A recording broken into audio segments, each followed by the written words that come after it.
हिंदी दर्शन में आपका स्वागत है। हम कक्षा 11वीं एवं 12वीं में चलने वाली पुस्तक हिंदी साहित्य का संक्षिप्त इतिहास का अध्ययन कर रहे हैं। इससे पूर्व हमने आदिकाल को पढ़ा, आदिकाल से संबंधित वस्तुनिष्ठ प्रश्न पढ़े, भक्तिकाल को पढ़ा, भक्तिकाल से संबंधित वस्तुनिष्ठ प्रश्न पढ़े और आज की कक्षा में हम रीतिकाल को पीछे हम पढ़ चुके हैं और आज की कक्षा में रीतिकाल से संबंधित 85 वस्तुनिष्ठ प्रश्न या यूँ कहें कि वन लाइनर प्रश्नों का अध्ययन करेंगे। रीति जो शब्द है उसकी व्युत्पत्ति संस्कृत की रिंग धातु से और तिज प्रत्यय जुड़ने से हुई है, जिसका शाब्दिक अर्थ क्या होता है? मार्ग। अर्थात ऐसा काव्य जिसमें काव्य के लिखने का मार्ग यानी तरीका बतलाया जाता है उसे रीति काव्य कहा जाता है। सामान्यतः संस्कृत के जो लक्षण ग्रंथ है उनका अनुकरण करके रस, अलंकार, छंद, गुण, रीति, नयिका भेद आदि का विवेचन करने के लिए जो साहित्य हिंदी में रचा गया उसे रीति साहित्य या रीति काव्य कहा जाता है। डॉक्टर नगेंद्र के अनुसार विशिष्ट पद रचना रीति या विशिष्ट नियमों को दृष्टि में रखकर जो काव्य रचना की गई है उसे रीति काव्य कहा गया। अधिकतर इतिहासकारों के अनुसार रीति काव्य का जो काव्य है वह आम जनता का काव्य नहीं माना जाता है। तो फिर क्या माना जाता है? रीति काव्य का जो काव्य है वह दरबारी संस्कृति का काव्य माना जाता है। आचार्य रामचंद्र शुक्ल जी जो है उन्होंने हिंदी साहित्य के उत्तर मध्यकाल को रीतिकाल के नाम से संबोधित किया है और रीतिकाल को विद्वानों ने अलग अलग नाम देकर पुकारा। किसी ने इसे अलंकृत काल कहा है तो किसी ने इसे रीतिकाल कहा है, किसी ने श्रृंगार काल तो किसी ने कला काल कहकर पुकारा है। रीतिकाल के उदय के कारण भी अलग अलग विद्वानों ने अलग अलग बताए हैं। जैसे आचार्य रामचंद्र शुक्ल के अनुसार अपने आश्रयदाताओं की रुचि के कारण रीतिकालीन काव्य का उदय हुआ, यानी आश्रयदाताओं की रुचि को आचार्य रामचंद्र शुक्ल ने मध्य में रखा। हजारी प्रसाद द्विवेदी के अनुसार संस्कृत साहित्य में अनेक प्रकार के जो लक्षण ग्रंथ लिखे गए थे, अतः उनसे प्रेरित होकर हिंदी साहित्य में रीति काव्य लिखा जाने लगा। तो हजारी प्रसाद द्विवेदी किसे मानते हैं? संस्कृत साहित्य की प्रेरणा से रीतिकाल का उदय मानते हैं। तो वहीं आचार्य रामचंद्र शुक्ल आश्रयदाताओं की रुचि को रीतिकाल के उदय का कारण मानते हैं। ठीक इसी प्रकार डॉक्टर नगेंद्र जीवन की जो बाह्य अभिव्यक्ति से निराशा है उसका परिणाम रीति काव्य का उदय मानते हैं। जिस प्रकार से हमने भक्ति काल के उदय के अलग अलग कारण पढ़े उसी प्रकार रीति साहित्य के भी उदय के अलग अलग कारण रहे हैं। तो आइए हम देखते हैं रीतिकाल से संबंधित 85 वस्तुनिष्ठ प्रश्न। रीतिकाल का समय माना जाता है, रीतिकाल का समय सन 1643 ईस्वी से 1843 ईस्वी या संवत में अगर इसे देखते हैं तो संवत 1700 से 1900 ईस्वी रीतिकाल का समय माना जाता है। दूसरा प्रश्न देखते हैं, रीतिकाल को अलंकृत काल नाम किसने दिया? अभी हमने बात की कि रीतिकाल को विद्वानों ने अलग अलग नाम दिया है, तो मिश्र बंधुओं ने इसे अलंकृत काल नाम कहा है, यानी अलंकृत काल नाम देने वाले मिश्र बंधु है। उसी प्रकार आचार्य रामचंद्र शुक्ल इसे रीतिकाल कहते हैं, विश्वनाथ प्रसाद मिश्र इसे श्रृंगार काल कहते हैं और रमाशंकर शुक्ल जो रसाल है उसे कला काल कहकर पुकारते हैं। इस प्रकार सभी विद्वानों ने रीतिकाल को अलग अलग नामों से पुकारा है और जो मान्य मत रहा है वो आचार्य रामचंद्र शुक्ल जी का रीतिकाल मान्य हुआ है। अगला प्रश्न देखते हैं, विश्वनाथ प्रसाद मिश्र ने रीतिकाल को श्रृंगार काल कहा है। अभी बात की रीति काव्य की विशेषता है। यह प्रश्न आपसे किसी भी प्रकार से पूछा जा सकता है। आपसे पूछा जा सकता है कि रीति काव्य की विशेषता नहीं है, उसमें एक विशेषता आपको रीति काव्य से अलग दे दी जाएगी और आपसे पूछा जाएगा तो आपको गलत जो विशेषता है वह छांटनी पड़ेगी। आपसे पूछा जा सकता है रीति काव्य की विशेषता कौन सी है, तो आपको ध्यान में रखना होगा रीति काव्य की विशेषता है कि प्रश्न किस प्रकार से पूछा जा रहा है। श्रृंगारिकता की भावना रीति काव्य में पाई जाती है। आचार्यत्व का प्रदर्शन रीति काव्य की प्रमुख विशेषता है।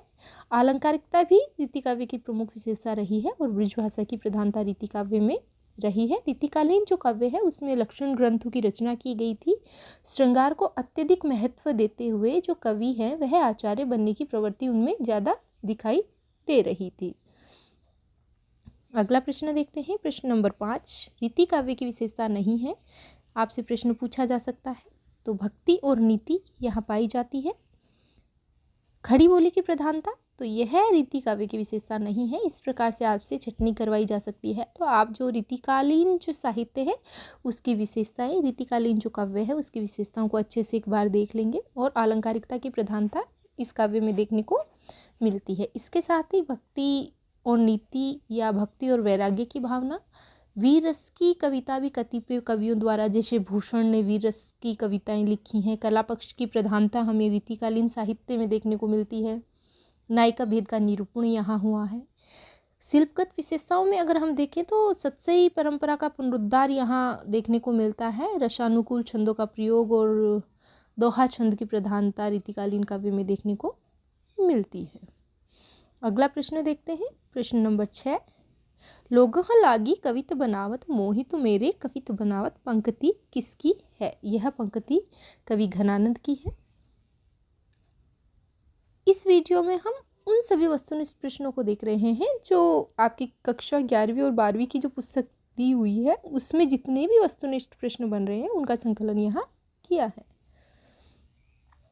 जिन कवियों ने रीतिबद्ध कवियों की तरह ना तो लक्षण ग्रंथ लिखे हैं और ना रीति में बंधकर काव्य रचना की है, वो कवि कहलाए। वो कौन से कवि कहलाए? तो वो रीति मुक्त काव्य धारा के कवि कहलाए। और जिन कवियों ने काव्य रीतियों का पालन करते हुए काव्य रचना की है वो रीतिबद्ध कवि कहलाए। प्रश्न नंबर 8। प्रश्न नंबर 9 देखते हैं, रीतिबद्ध कवि कौन कौन से हैं? रीतिबद्ध कवियों की श्रेणी में कौन कौन से कवियों का नाम आता है? तो चिंतामणि, मतीराम, जसवंत सिंह, भूषण, पद्माकर, श्रीपति। और इसके अलावा अगर हम देखें तो केशवदास रीतिबद्ध कवि हैं। सुरती मिश्र, मतीराम, कुलपति मिश्र, सोमनाथ, ग्वाल कवि, तोस कवि, पद्माकर, कुमारमणि, रसलीन, ये सभी जो हैं यह रीतिबद्ध कवियों की श्रेणी में आते हैं। डॉक्टर जो बच्चन सिंह हैं उन्होंने रीतिबद्ध कवियों को भी 2 श्रेणियों में विभक्त किया है। अगला प्रश्न देखते हैं, रीति मुक्त कवि कौन कौन से? रीति मुक्त कवि घनानंद, बोधा, ठाकुर, आलम। और एक और कवि है जिसका नाम आप ध्यान रखेंगे, द्विजदेव। द्विजदेव भी रीति मुक्त कवियों की श्रेणी में आते हैं। आपसे पूछा जा सकता है कौन सा रीति मुक्त कवि नहीं है या कौन सा रीति मुक्त कवि है, तो आप इन सभी कवियों का जो नाम है वह ध्यान में रखेंगे। बिहारी है, बिहारी है वह रीति सिद्ध कवियों की श्रेणी में आते हैं। रीति सिद्ध कवि कौन से कवि कहलाए? रीति काल के वे कवि जिनके द्वारा लक्षण ग्रंथ तो नहीं लिखे गए परंतु उनमें उल्लेखित नियमों का पालन करते हुए काव्य रचना उन्होंने की, इसलिए ये रीति सिद्ध कवि कहलाए। अगला प्रश्न देखते हैं, चिंतामणि त्रिपाठी के भाई माने जाते हैं। चिंतामणि त्रिपाठी के भूषण, मतीराम और जटाशंकर ये 3 भाई माने जाते हैं। प्रश्न बनाकर आपसे पूछा जा सकता है कि चिंतामणि के भाई नहीं है। वस्तुनिष्ठ प्रश्नों में दे देंगे भूषण, मतीराम और जसवंत सिंह, तो आप क्या करेंगे? जसवंत सिंह नहीं है, जटाशंकर, ये तीनों इसके भाई माने जाते हैं। अगला प्रश्न देखते हैं, चिंतामणि का प्रमुख ग्रंथ कौन सा है? जो चिंतामणि है उनका प्रमुख ग्रंथ कौन सा है? यह प्रश्न बार बार परीक्षाओं में पूछा जाता है। कवि कुल कल्प तरु इनका प्रमुख ग्रंथ है चिंतामणि का, जो संवत 1707 ईस्वी में लिखा गया। इसके अलावा इन्होंने काव्य विवेक, रसविलास, काव्य प्रकाश, श्रृंगार मंजरी और रसविलास नामक प्रमुख ग्रंथ लिखे। इनकी जो कवि कुल कल्पतरु रचना है वह काव्य के 10 अंगों का विवेचन करती है। और श्रृंगार मंजरी जो रचना है उसके संबंध में भी पूछा जाता है कई बार। श्रृंगार मंजरी इनकी रचना है जो नायक नायिका भेद से संबंधित रचना है। अगला प्रश्न देखते हैं, हिंदी रीति ग्रंथों की अखंड परंपरा चिंतामणि से चली आ रही है, यह कथन किसका है? हिंदी रीति ग्रंथों की अखंड परंपरा चिंतामणि त्रिपाठी से चली, यह कथन किसका है? प्रश्न पूछा जा सकता है। आचार्य रामचंद्र शुक्ल का यह कथन है जो चिंतामणि त्रिपाठी के विषय में कहा गया है। चिंतामणि किसके आश्रय में रहे हैं? शाहजी भोसले, शाहजहाँ और दारा सिकोह के आश्रय में रहकर चिंतामणि ने काव्य रचना की है। प्रश्न नंबर 16 है, किसके आश्रय में रहकर मतीराम ने ललित ललाम नामक ग्रंथ लिखा है?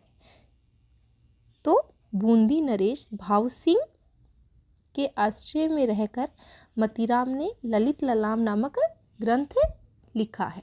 मतीराम श्रृंगार निरूपक कवि माने जाते हैं। इन्होंने ललित ललाम, अलंकार पंचाशिका, मतीराम सतसई और व्रत कौमुदी लिखी। जो ललित ललाम रचना है यह मतीराम ने किसके आश्रय में? भाव सिंह जो बूंदी नरेश थे उसके आश्रय में रहकर लिखी। जो अलंकार पंचाशिका है वह ज्ञानचंद के आश्रय में रहकर लिखी। रसराज और मतीराम सतसई इन्होंने भोगनाथ के, और व्रत कौमुदी इनकी महत्वपूर्ण रचना है। व्रत कौमुदी जो इन्होंने स्वरूप सिंह के आश्रय में रहकर लिखी है। ललित ललाम में लगभग 100 अलंकारों का विवेचन किसके आधार पर? कुवलयानंद की, जो कुवलयानंद है वह अप्य दीक्षित की रचना है, उसके आधार पर इसमें किया गया है। ललित ललाम है, ललित ललाम एक अलंकार ग्रंथ है। प्रश्न आया हुआ है परीक्षा में, पहले भी ध्यान रखेंगे। मिश्र बंधुओं ने किसे नवरत्नों में स्थान दिया है? मिश्र बंधुओं ने मतीराम को नवरत्नों में स्थान दिया है। प्रश्न नंबर 18। प्रश्न नंबर 19, रसराज, ललित ललाम, अलंकार पंचाशिका, छंदसार प्रमुख ग्रंथ किसके हैं?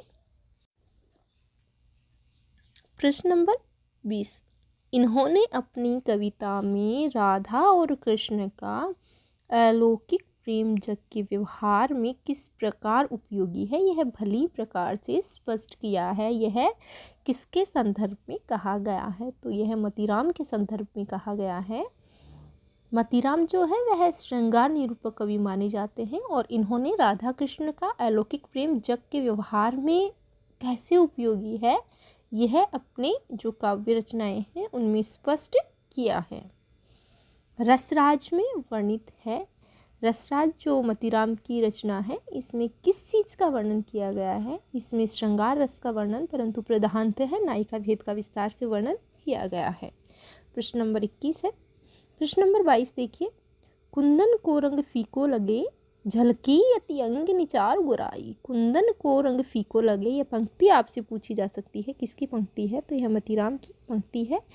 अर्थात जो नायिका है वह उसे देखकर चित्त में भावों की उत्पत्ति होती है। कुंदन को रंग फीको लगे, ये पंक्ति आप याद रखेंगे।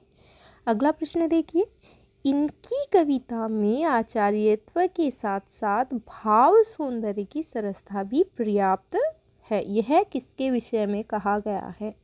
यह मतीराम के संदर्भ में कहा गया है कि इनकी कविता में आचार्यत्व के साथ साथ भाव सौंदर्य की सरसता भी पर्याप्त है। अगला प्रश्न है प्रश्न नंबर 24, भूषण को भूषण की उपाधि किसने दी? भूषण की जो उपाधि है वह चित्रकूट के राजा रुद्रशाह सोलंकी द्वारा दी गई है। प्रश्न नंबर 25 देखिए, भूषण के अति प्रिय राजा रहे हैं। भूषण के 2 राजा बहुत प्रिय रहे हैं, छत्रसाल और शिवाजी। इन्होंने एक जगह लिखा भी है कि शिवा को बखानो कि बखानो छत्रसाल को। शिवाजी का जो मूल नाम है वह शिवाजी का नहीं, सॉरी, भूषण का जो मूल नाम है वह घनश्याम था। यह इनकी उपाधि है जो इनको चित्रकूट के राजा रुद्रशाह सोलंकी द्वारा दी गई है। यह भूषण जो कवि हैं इनकी प्रमुख रचनाओं में शिवराज भूषण, शिवा बावनी, छत्रसाल दशक, अलंकार प्रकाश, भूषण उल्लास, भूषण अलारा, दूषण उल्लास आदि प्रमुख रचनाएं हैं जो इन्होंने लिखी हैं। भूषण रीतिकाल का राष्ट्रकवि कहे जाते हैं। रीतिकाल के राष्ट्रकवि के नाम से कौन जाने जाते हैं? तो भूषण कवि रीतिकाल के राष्ट्रकवि के नाम से जाने जाते हैं। ऐसा माना जाता है कि राजा छत्रसाल जो है उन्होंने इनकी पालकी को कंधा लगाया था। इस पर इन्होंने लिखा था कि शिवा को बखानो कि बखानो छत्रसाल को। शिवराज भूषण इनकी जो रचना है वह एक अलंकार लक्षण ग्रंथ है जिसमें 105 अलंकारों का विवेचन किया गया है। अगला प्रश्न देखिए, भूषण का शिवराज भूषण है एक अलंकार ग्रंथ है, इसमें 105 अलंकारों का विवेचन किया गया है। इसके उदाहरण के लिए कुल 385 पद इन्होंने इस रचना में लिखे हैं और इस ग्रंथ में अलंकारों के लक्षण दोहा छंद में और उदाहरण सवैया छंद में लिखे गए हैं। यह शिवाजी के आश्रय में रचना लिखी थी। शिवराज भूषण नाम से ही पता चल रहा है कि ये किसके आश्रय में लिखी गई थी। ये अलंकार ग्रंथ माना जाता है जिसमें 105 अलंकारों में 99 अर्थालंकार, 4 शब्दालंकार, 1 चित्रालंकार और 1 संकर अलंकार के नाम से इसमें वर्णन किया गया है। प्रश्न नंबर 27 देखिए, आचार्य कार्य में ये इतने प्रसिद्ध नहीं हुए जितने कवि कार्य में हुए, किसके विषय में कहा गया है? तो जो भूषण है उनके संदर्भ में ये बात कही गई है। अगला प्रश्न है, ये बड़े वीर थे, शाहजहां के समय में इन्होंने कई युद्धों में भाग लिया और विजय प्राप्त की, औरंगजेब इनसे सदैव भयभीत रहता था। किसके संदर्भ में बात कही गई है कि औरंगजेब इनसे सदैव भयभीत रहता था? तो जसवंत सिंह के बारे में यह बात कही गई है। अगला प्रश्न देखते हैं, जसवंत सिंह के बारे में। भाषा भूषण ग्रंथ किसका है? तो भाषा भूषण ग्रंथ जसवंत सिंह का प्रमुख ग्रंथ है और यह भाषा भूषण की जो रचना है यह चंद्रालोक की शैली में की गई है। इसमें कुल 212 दोहे हैं जिनमें 5 प्रकाशों में इसको विभक्त किया गया है। अगला प्रश्न देखते हैं, भाषा भूषण ग्रंथ पर किसका प्रभाव है? अभी बताया, भाषा भूषण ग्रंथ पर चंद्रालोक का प्रभाव है। प्रश्न नंबर 30। प्रश्न नंबर 31, एक ही दोहे में लक्षण और उदाहरण दोनों रखे गए हैं, किसमें? तो भाषा भूषण। यह ग्रंथ हिंदी विद्यार्थियों में अलंकार ज्ञान के लिए वैसे ही प्रसिद्ध हुआ जैसे संस्कृत विद्यार्थियों के लिए चंद्रालोक। किस ग्रंथ के विषय में यह बात कही गई है? तो जसवंत सिंह के भाषा भूषण के विषय में। प्रश्न नंबर 33, इनका जन्म इटावा यूपी के काश्यप गोत्री कान्य कुब्ज परिवार में हुआ। किसका जन्म हुआ इटावा में? तो देवदत्त का, या यूं कहें देव का, एक ही बात है। इनका जन्म इटावा में हुआ।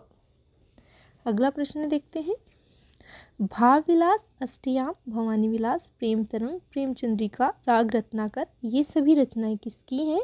देव की ये सभी रचनाएं मानी जाती हैं। अभिधा उत्तम काव्य है, मध्य लक्षणा, लीन, अधम व्यंजना, रस निरस, उल्टो कहते नवीन, यह पंक्ति किसकी है? बहुत बार परीक्षाओं में यह प्रश्न पूछा जा चुका है। यह जो पंक्ति है यह देव की पंक्ति है। देव ने भाव विलास, अष्टयाम, कुशल विलास, भवानी विलास, प्रेमचंद्रिका, रस विलास, सुजान विनोद, कई ग्रंथों की रचना की है। डॉक्टर नगेंद्र के अनुसार इन्होंने लगभग 72 ग्रंथों की रचना की है। अगला प्रश्न देखते हैं, इनका भाषा पर विशेष अधिकार था, इनकी भाषा मतीराम से भी श्रेष्ठ मानी जाती है। इनकी भाषा में अनुप्रासों की अच्छी छटा दिखाई देती है। यह कथन किसके संदर्भ में कहा गया है कि इनकी भाषा मतीराम से भी श्रेष्ठ मानी जाती है? देव के बारे में यह कथन कहा गया है। सासन ही में समीर गयो और आंसुन ही सब नीर गयो ढरी, पंक्ति किसकी है? देव की पंक्ति है, परीक्षा में पूछी जा चुकी है। भिखारीदास किसके आश्रय में रहे? भिखारीदास प्रतापगढ़ के राजा पृथ्वी सिंह के भाई हिंदुपति सिंह के आश्रय में रहकर इन्होंने रचना की। रस सारांश, काव्य निर्णय, श्रृंगार निर्णय ग्रंथ है, यह किसके ग्रंथ है? यह भिखारीदास के ग्रंथ है। इन्होंने मम्मट के काव्य प्रकाश के आधार पर ध्वनि सिद्धांत, रस ध्वनि सिद्धांत की स्थापना की। काव्य निर्णय जो इनकी रचना है वह हिंदी साहित्य का सर्वाधिक लोकप्रिय काव्य ग्रंथ माना जाता है। याद रखेंगे, इनकी जो काव्य निर्णय जो रचना है यह हिंदी साहित्य का सर्वाधिक लोकप्रिय काव्य शास्त्र का ग्रंथ माना जाता है। इनकी प्रमुख रचनाओं में भिखारीदास की में रस सारांश, काव्य निर्णय और श्रृंगार निर्णय का नाम लिया जाता है। भिखारीदास का छंदशास्त्र से संबंधित कौन सा ग्रंथ है? छंदोणव पिंगल इनका छंदशास्त्र से संबंधित ग्रंथ है। तो इनके 4 ग्रंथ प्रमुख हो जाते हैं, आप याद रखेंगे। वस्तुनिष्ठ प्रश्नों में पूछा जा सकता है कि कौन सा ग्रंथ भिखारीदास का नहीं है? तो रस सारांश है, काव्य निर्णय है, श्रृंगार निर्णय है और छंदोणव पिंगल इनकी रचना है। प्रश्न नंबर 41, इनके अनुसार भिखारीदास रीतिकालीन अंतिम वर्ग के सबसे बड़े आचार्य थे। किनके अनुसार? तो भागीरथ मिश्र ने कहा है कि ये रीतिकाल के अंतिम वर्ग के सबसे बड़े आचार्य माने जाते हैं। अगला प्रश्न है, अखियां हमरी दई मार सुधी बुद्धिहारी, एक श्रृंगार परक पंक्ति है। यह किसकी पंक्ति है? भिखारीदास की पंक्ति है। 11वीं 12वीं की जो पुस्तक है उसमें बड़े अच्छे से इस पंक्ति को दिया हुआ है, आपसे प्रश्न बनाकर पूछा जा सकता है। अगला प्रश्न देखिए, भाषा इनकी परिमार्जित है, शब्दों का चयन विषयानुकूल है, व्यंजना पद्धति सरस और व्यंग्य प्रधान। यह कथन किसके संदर्भ में कहा गया है? तो भिखारीदास के बारे में कहा गया है कि भाषा इनकी परिमार्जित है। आपसे इन सभी जो रचनाकार हैं या रीतिकालीन जो सभी ये कवि हैं, इनको क्रम से भी लगवाया जा सकता है।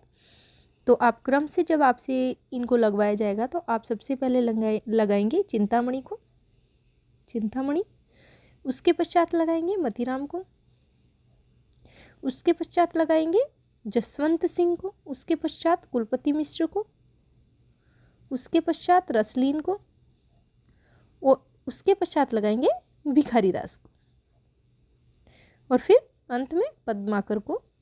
तो पद्माकर लास्ट में और चिंतामणि स्टार्टिंग में आएगा, ध्यान रखेंगे क्रम से आपसे लगवाया जा सकता है। चिंतामणि, मतीराम, जसवंत सिंह, कुलपति मिश्र, रसलीन, भिखारीदास और पद्माकर। अगला प्रश्न देखिए, प्रश्न नंबर 44 है, रीतिकाल के उत्तरार्ध का अंतिम सर्वश्रेष्ठ कवि माना जाता है पद्माकर। प्रश्न नंबर 45 है, बिहारी की तुलना का कवि माना जाता है। बिहारी की तुलना किस कवि से की जाती है या बिहारी के टक्कर का कवि जो माना जाता है रीतिकाल का, वह है पद्माकर। पद्माकर ने अनूप गिरी, हिम्मत बहादुर जो बांदा के नवाब थे, बांदा के नवाब के बड़े अधिकारी थे, कि यहाँ रहकर उन्होंने कौन सा ग्रंथ लिखा? पद्माकर ने यहाँ रहकर हिम्मत बहादुर बिरुदावली ग्रंथ लिखा। अगला प्रश्न है, लाक्षणिकता इनकी बड़ी विशेषता रही है। लाक्षणिकता किनकी बड़ी विशेषता रही है? तो पद्माकर की बड़ी विशेषता रही है लाक्षणिकता। अगला प्रश्न है प्रश्न नंबर 50, लाक्षणिक शब्दों के प्रयोग द्वारा ये कहीं कहीं मन की अव्यक्त भावना को ऐसा मूर्तिमान कर देते हैं कि सुनने वाले का हृदय आप ही आप हामी भरता है। कथन किसका है और किसके संदर्भ में कहा गया है? यह कथन आचार्य रामचंद्र शुक्ल का है। लाक्षणिकता से संबंधित जो भी बात आती है आप पद्माकर से संबंधित करेंगे, क्योंकि इनकी लाक्षणिकता प्रमुख विशेषता रही है। यह कथन शुक्ल जी का है और पद्माकर के संदर्भ में कहा गया है। प्रश्न नंबर 51, फागु की भीड़ अभिरन में गई, गोविंद ले गई भीड़ गोरी। कई बार पूछी जा चुकी पंक्ति है, फिर पूछी जा सकती है आपसे, पद्माकर की पंक्ति है। प्रश्न नंबर 52, पद्माकर की प्रसिद्धि का आधार कौन सा ग्रंथ है? पद्माकर की प्रसिद्धि का आधार जगत विनोद ग्रंथ है, जो इन्होंने जयपुर के नरेश जगत सिंह के आश्रय में रहकर लिखा था। जगत विनोद में किस चीज़ का वर्णन किया गया है? श्रृंगार रस का विस्तृत वर्णन इस ग्रंथ में किया गया है। जगत विनोद में श्रृंगार रस का वर्णन है। पद्माकर का कौन सा ग्रंथ कवित्व के गुणों से ओतप्रोत है? तो भी क्या कहेंगे? जगत विनोद। प्रसिद्धि का आधार भी जगत विनोद, जयपुर नरेश जगत सिंह के आश्रय में, श्रृंगार रस का इसमें विस्तृत वर्णन है और कवित्व के गुणों से ओतप्रोत ग्रंथ है। कई प्रश्न बन रहे हैं, आप ध्यान में रखेंगे। गंग किसके दरबारी कवि रहे हैं? गंग कवि किसके दरबारी कवि रहे हैं? तो अकबर के दरबारी कवि ये रहे हैं। आचार्य, प्रश्न नंबर 56, आचार्य रामचंद्र शुक्ल ने गंग की गणना किससे की है? किसमें की है? गंग की गणना की है, यानी कहाँ गंग को स्थापित करते हैं आचार्य रामचंद्र शुक्ल? तो भक्तिकालीन कवियों में आचार्य गंग का स्थान ये रखते हैं। गंग की रचना पद्धति है रीतिकाल की सी, यानी गंग को शुक्ल जी भक्तिकालीन कवियों में रखते जरूर है, लेकिन इनकी जो पद्धति है वह रीतिकाल के काव्य की सी पद्धति रही है।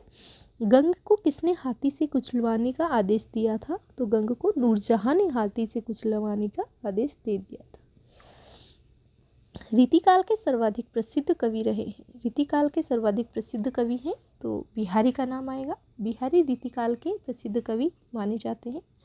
बिहारी ने आचार्य कर्म से दूर रहकर जो सत्सई रची उसमें रीतियाँ स्वतः सिद्ध होती चली गई, अतः ये रीति सिद्ध कवि कहलाए। कथन किसका है? विश्वनाथ प्रसाद मिश्र का। बिहारी को रीतिकाल का प्रतिनिधि कवि भी स्वीकार किया गया है। बिहारी ने बिहारी सत्सई लिखकर रीतिकाल में जो अपनी प्रसिद्धि का आधार बनाया है वह अन्य किसी कवि के साथ नहीं है। इनके काव्य का स्वरूप मुक्तक काव्य रहा है और इनका प्रधान रस श्रृंगार रस रहा है। इनके पिता केशव राय थे जो निम्बार्क संप्रदाय के महंत नरहरि दास के शिष्य माने जाते हैं। अगला प्रश्न देखिए, बिहारी के प्रिय कवि बन गए। बिहारी किसके प्रिय कवि बन गए? तो बिहारी जयपुर महाराजा जयसिंह के प्रिय कवि बन गए। कैसे बन गए?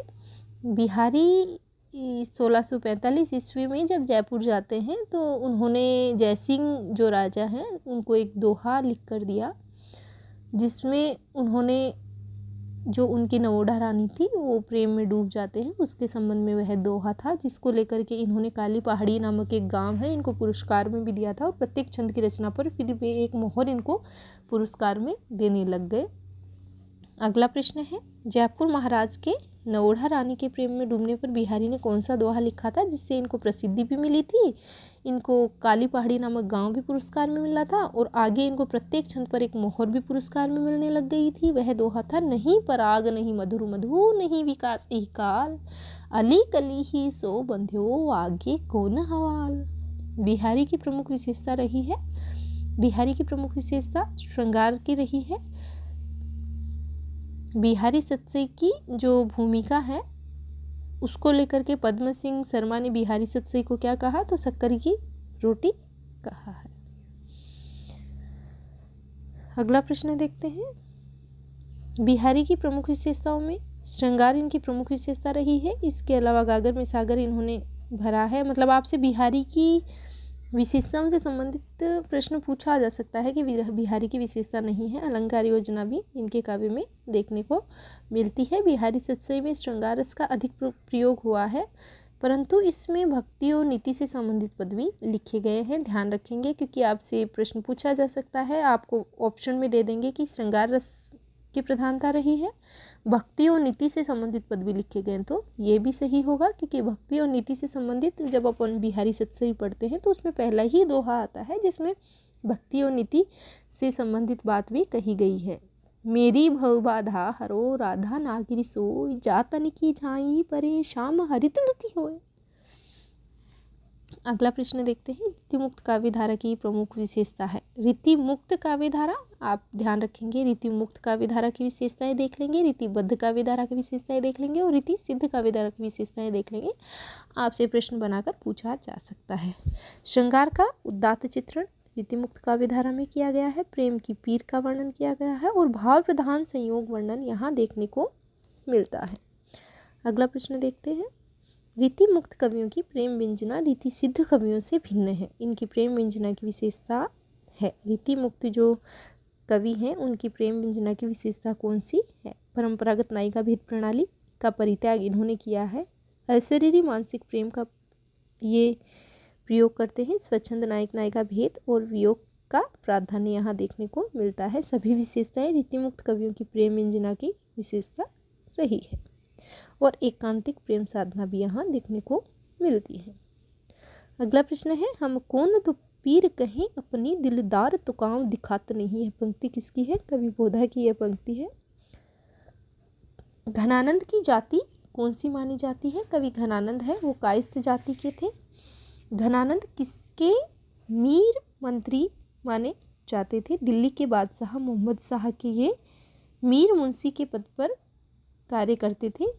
तो दिल्ली के बादशाह कौन थे? मोहम्मद शाह रंगीले, जिनके यहाँ यह मीर मुंशी के पद पर कार्य करते थे।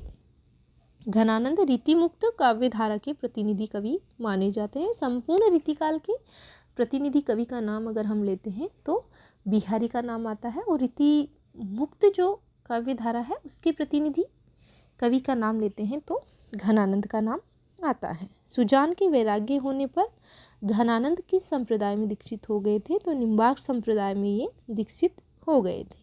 अतिशुद्ध स्नेह कुमार गह चहनेक सयापन बांक नहीं, पंक्ति किसकी है? पंक्ति घनानंद की है। और अगर पंक्ति आ जाती है, ने ही महाब्रज भास प्रवीण ओ सुंदरता के ने को भेद, समुझे कविता घन आनंद की ये आँखें नेह की पीर तके, तो यह पंक्ति किसकी है? बृजनाथ की है, जो घनानंद की प्रशंसा में इन्होंने लिखी है। अति सूदो स्नेह कुमारक अगर पंक्ति आ जाती है तो घनानंद की है। और समुझे कविता घनी आनंद की, इसमें नाम घनानंद का है लेकिन पंक्ति किसकी है? तो बृजनाथ की यह कविता है। सुजान सागर प्रश्न नंबर 72। सुजान सागर, विरह लीला, कोक सागर, इश्कलता किसकी रचनाएं हैं? घनानंद की ये सभी रचनाएं हैं। प्रेम मार्ग का ऐसा प्रवीण और धीर पथिक तथा जवादानी का दावा रखने वाला ब्रजभाषा का दूसरा कवि नहीं हुआ, यह कथन किसका है और किसके संदर्भ में कहा गया है? तो आचार्य रामचंद्र शुक्ल ने घनानंद के विषय में यह बात कही है। दिनकर ने इनके विरह को इनकी पूंजी के रूप में स्वीकार करते हुए लिखा है, विरह तो घनानंद की पूंजी ठहरा। अगला प्रश्न देखते हैं, 24 अवतार रचना किसकी है? प्रश्न नंबर 74 गुरु गोविंद सिंह की। प्रश्न नंबर 75 स्वच्छंद प्रेम धारा के कवि जाति के थे, ये कायस्थ जाति के थे। ठाकुर का पूरा नाम है लाला ठाकुरदास। ठाकुर की रचना ठाकुर ठसक किसने प्रकाशित करवाई थी? बहुत अच्छा प्रश्न है। 11वीं 12वीं की जो पुस्तक है उसमें दिया हुआ है कि ये जो ठाकुर ठसक रचना है यह ठाकुर की लाला भगवान दीन ने प्रकाशित करवाई थी। अगला प्रश्न है, ठाकुर बहुत ही सच्ची उमंग के कवि थे, इसमें कृत्रिमता का लेस मात्र भी नहीं था या बाह्य आडंबर का, तो बाह्य आडंबर था ना कल्पना की झूठी उड़ान। ठाकुर बहुत ही सच्ची उमंग के कवि थे, इनमें कृत्रिमता का लेश मात्र भी नहीं था, ना बाह्य आडंबर था और ना ही कल्पना की झूठी उड़ान। यह कथन किसका है? तो आचार्य रामचंद्र शुक्ल का। किसके दरबार में कटु वचन सुनने पर ठाकुर ने म्यान में से तलवार निकाल ली थी? तो हिम्मत बहादुर के बात यहाँ कह रहे हैं। प्रश्न नंबर 80 आचार्य रामचंद्र शुक्ल किसी जनता का सलाहकार कवि मानते हैं? तुलसी, गिरधर कविराय और घाघ को शुक्ल जी जनता का सलाहकार कवि के रूप में मानते हैं। गिरधर कविराय प्रश्न नंबर 81 गिरधर कविराय किस क्षेत्र में उत्तम नीति निर्देशक कवि हैं? लोक व्यवहार और नीति के क्षेत्र में देखा जाए तो गिरधर कविराय उत्तम नीति निर्देशक कवि हैं। तुलसी धर्म और अध्यात्म के क्षेत्र में और घाघ खेतीबाड़ी के क्षेत्र में प्रश्न पूछा जा सकता है। अगला प्रश्न है प्रश्न नंबर 82 तुम कौन सी पाठी पढ़ी हो लल्ला मन ले हूँ पिदे छटांक नहीं, पंक्ति किसकी है? यह पंक्ति घनानंद की है, कई बार परीक्षा में पूछी जा चुकी है। प्रश्न नंबर 83 रीतिकालीन हिंदी साहित्य की प्रमुख प्रवृत्ति रही है श्रृंगारी। अमर सिंह राठौड़ की वीरता का वर्णन किया गया है, कवि बनवारी द्वारा इनका वर्णन किया गया है। प्रश्न नंबर 84 और अंतिम और 85 नंबर का प्रश्न है बिहारी किस रस के प्रधान कवि हैं? तो श्रृंगार रस के प्रधान कवि बिहारी माने जाते हैं। इस प्रकार हमने रीतिकाल से संबंधित 85 प्रश्नों का अध्ययन किया। आज के लिए इतना ही, कल से हम आधुनिक काल का अध्ययन प्रारंभ करेंगे। धन्यवाद।